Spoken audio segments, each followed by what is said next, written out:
পূজনীয় অশোক জয়সওয়াল মহাশয়ের হাতে একটি গীতা তুলে দিতে আগ্রহ প্রকাশ করছেন।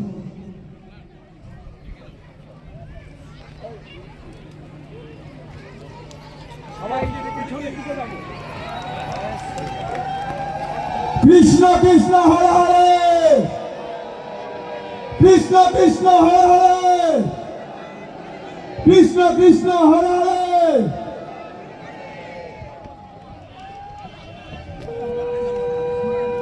এবার আমার হাতেও একটি গীতা শ্রী গীতা প্রচার সমিতির পক্ষ থেকে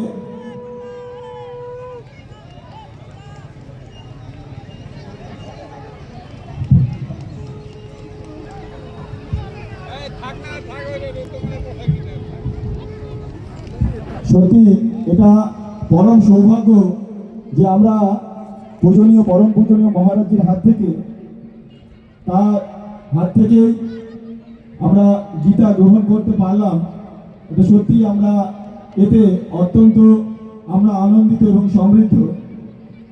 সকলের কাছে আমাদের গীতার পত্র পৌঁছে গেছে সেটা নিশ্চিত হলেই আমরা এখান থেকে আমাদের গীতা পাঠের সহস্র কণ্ঠে গীতা পাঠ, সেই গীতা পাঠের কার্যক্রম শুরু করব। তো এখান থেকে সংকল্প এবং নির্দেশ দেওয়া হবে, সেই হিসাবে করা হবে। এবার আমি আগ্রহ রাখছি মহারাজজির কাছে তার নির্দেশ হিসেবে আমাদের সকলের উদ্দেশ্যে নির্দেশ তুলে ধরার জন্য।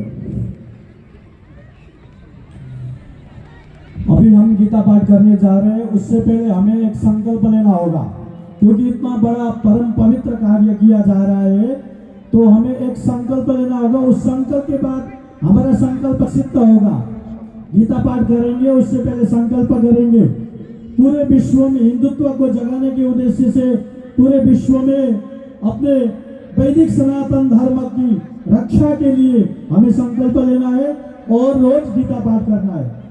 सब लोग हाथ ऐसे करेंगे, हाथ मुट्ठी बांधेंगे, हम संकल्प कराएंगे और आप लोगों को मन में दोहराना है कि हमें भी संकल्प आज हमने लिया है और आज से हम सदैव गीता पाठ करेंगे। अभी मैं संकल्प बोलने जा रहा हूं, आप लोग हाथ ऐसे करिए, या तो ऐसे भी कर सकते, ऐसा भी कर सकते। हरिओम विष्णु विष्णु विष्णु श्रीमद् भगवतो महापुरुषस्य विष्णु राज्ञा प्रवर्तमानस्य अद्य श्री ब्रह्मणो द्वितीय परार्धे श्री श्वेतवाराह कल्पे वैवस्वत मन्वन्तरे अष्टाविंशतितमे कलियुगे कलिप्रथम चरणे जम्बूद्वीपे भूर्लोके भारतवर्षे भरतखण्डे आर्यावर्तैकदेशान्तर्गत ब्रह्मवर्तैकदेशे पुण्यप्रदेशे पुण्यक्षेत्रे पश्चिम बंगाल राज्यांतर्गत खोलीबारी नामनी नगरांतर्गत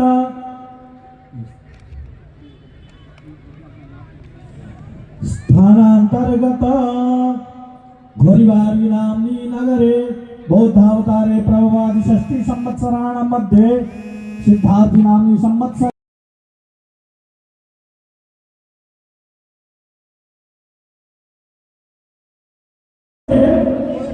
गोत्रोत्पन्नो हम नाम शर्मा वर्मा गुप्तो हम ममोपात दुरितक्षय पूर्वकम श्री कृष्ण से कृपा प्रसाद द्वारा समस्त राष्ट्रे वैदिक सनातन धर्म अभिवृद्ध्यर्थम मम मनसि भगवतः कृपा प्रसाद द्वारा गीता पाठे अभिरुचि वृद्ध्यर्थम अद्य आरभ्य। अब आपको मन में संकल्प करना है, आज से लेकर मैं सदैव सनातन धर्म के लिए आगे रहूंगी और साथ में गीता का भी अभ्यास करेंगे, धर्म के लिए सदैव आगे रहेंगे, ऐसा मन में धारण करना है। अद्य आरभ्य यावत् जीवन पर्यंतम तावत् पर्यंतम हिंदू धर्मस्य सनातन वैदिक सनातन धर्मस्य संरक्षणं करिष्ये तथा गीता पाठ प्रतिदिनं करिष्ये। हरे कृष्ण कृष्ण कृष्ण हरे हरे, हरे राम राम राम हरे हरे। अभी हमने संकल्प किया, अब हम पाठ करेंगे। आप लोगों के पास पत्रक होगा, जिसको हिंदी है वो हिंदी भी है, उसमें बंगाली भाषा में भी है, ठीक है। सभी लोग देखेंगे, शुरू करते हैं सब लोग ध्यान से। ओम श्री परमात्मने नमः।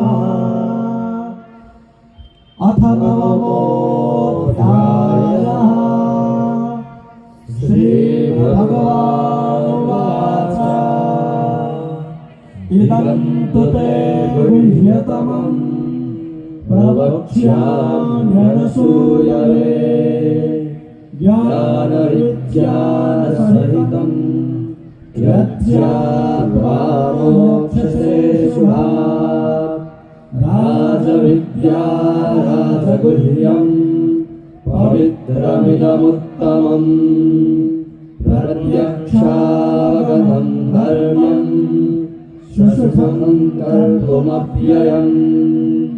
अश्रद्धधाना पुरुषा धर्मस्यास्य परन्तप अप्राप्यमान् निवर्तन्ते मृत्युसंसारवर्त्मनि। मया तदमिदं सर्वं जगदव्यक्तमूर्तिना मस्तानि सर्वभूतानि पश्याम्येश्वरः। न च मस्तानि भूतानि पश्य मे योगमैश्वरम्। भूतभृन्नभूतस्थो ममात्मा भूतभावनः। यथाकाशस्थितो नित्यं वायुः सर्वगतो महान् तथा सर्वाणि भूतानि मस्तानि बिम्बधारय। सर्वभूतानि कौन्तेय प्रकृतिं यान्ति मामिकाम्। कल्पक्षये पुनस्ताने कल्पादौ विसृजाम्यहम्। प्रकृतिं स्वामवष्टभ्य विसृजामि पुनः पुनः। भूतग्राममिमं कृत्स्ना मवशं प्रकृतेर्वशात्। न च मां तानि कर्माणि निबधन्ति धनञ्जय। उदासीनवदासीना मसक्तं तेषु कर्मसु। मयाध्यक्षेण प्रकृतिः सूयते सचराचरम्।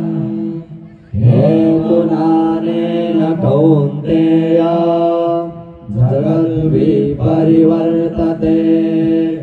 अजानन्ति मामूढा मानुषेतनुमाश्रितम्।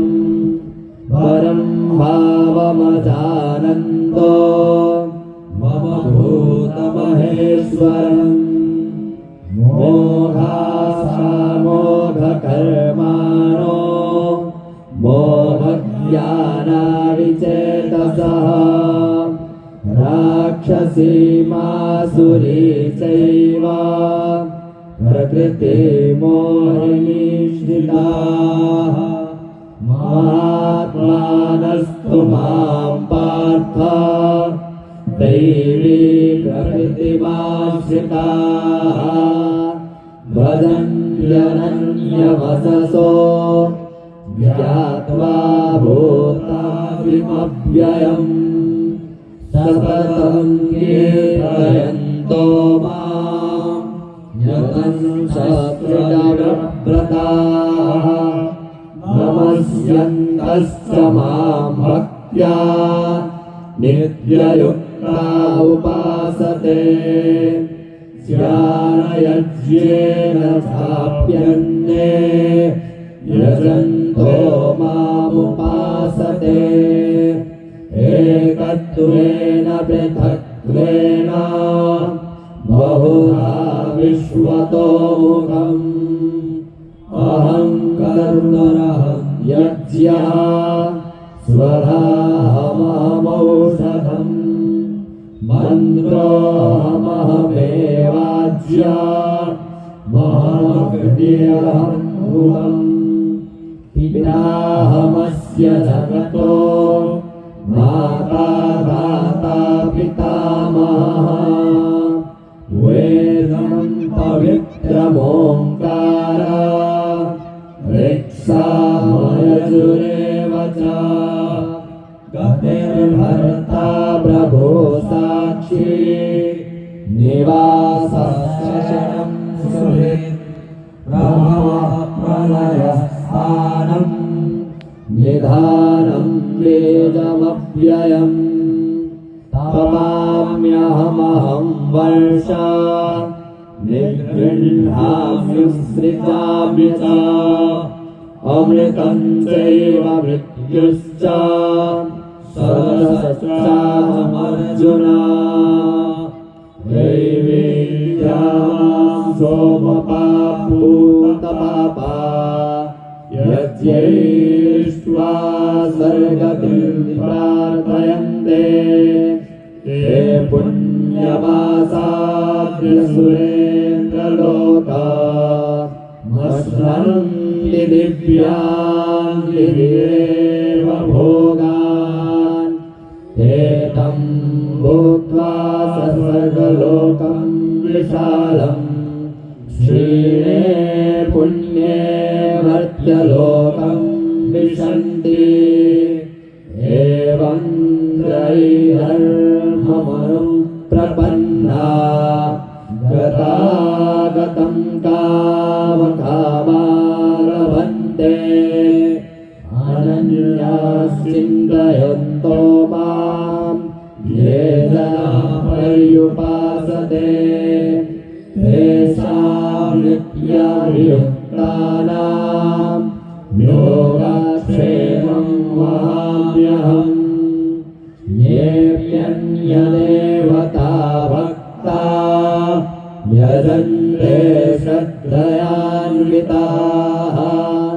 तेऽपि मामेव कौन्तेय यजन्त्यविधिपूर्वकम् अहं हि सर्वयज्ञानां भोक्ता च प्रभुरेव च न तु मामभिजानन्तो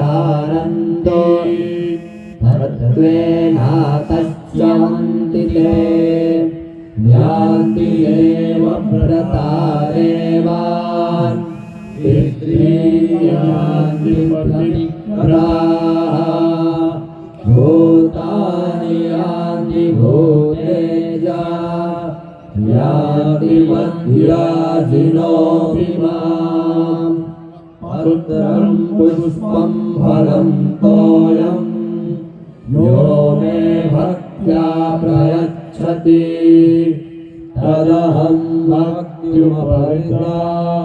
भक्त्युपरिग्रहामश्नामि प्रयतात्मनः अभिचेत् सुदुराचारो भजते मामनन्यभाक् साधुरेव समन्तव्यः सम्यक् व्यवसितो हि सः क्षिप्रं भवति धर्मात्मा स्वच्छान्तिं निगच्छति कौन्तेय प्रतिजानीहि न मे भक्तः प्रणश्यति मां विपार्थव्यपाश्रित्य येऽपि स्युपापयोनयः श्रियो वैश्यास्तथा शूद्रास्तेऽपि यान्ति परां गतिम् किं पुनर्ब्रह्मणा पुण्या भक्ता राजर्षयस्तथा अनित्यमसुखं लोका मिमं प्राप्य भजस्व माम् मन्मना भव मद्भक्तो मध्याजीवान् नमस्कुरु मामे वैश्यसि युक्त्वैव मात्मानं मत्परायणः मामयिष्यसि दैव आत्मानं मत्परायणः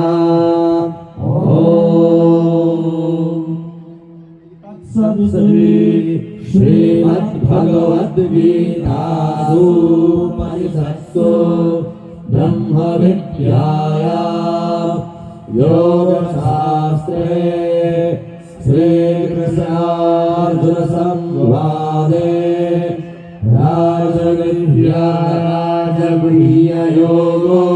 नाम नवमोऽध्यायः। कृष्णाय वासुदेवाय हरये परमात्मने प्रणतक्लेशनाशाय गोविन्दाय नमो नमः। यत्र योगेश्वरः कृष्णो यत्र पार्थो धनुर्धरः तत्र श्रीविजयो भूते ध्रुवाणि मम तत्र श्रीविजयो भूते ध्रुवाणि मम।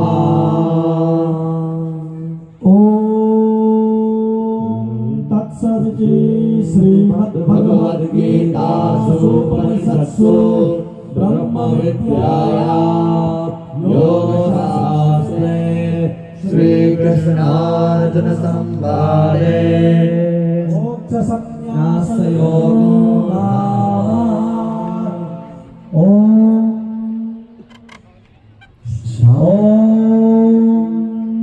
सहना भवतु सहनौ भुनक्तु सह वीर्यं करवावहै तेजस्विनावधीतमस्तु मा विद्विषावहै। ॐ शान्तिः।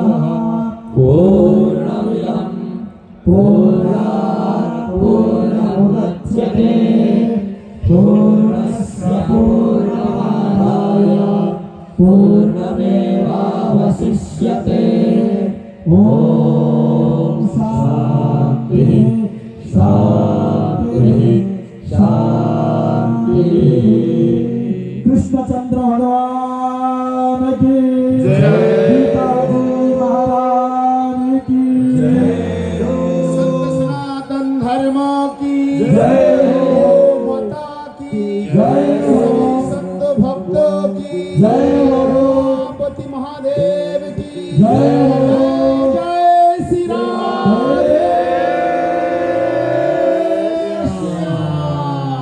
बोलो जय श्री राम। जय जय जय श्री राम। जय श्री कृष्ण। बाके बिहारी लाल की होली बारी समस्त भक्त बिंद की जय। जय श्री राधे। जय श्री राम।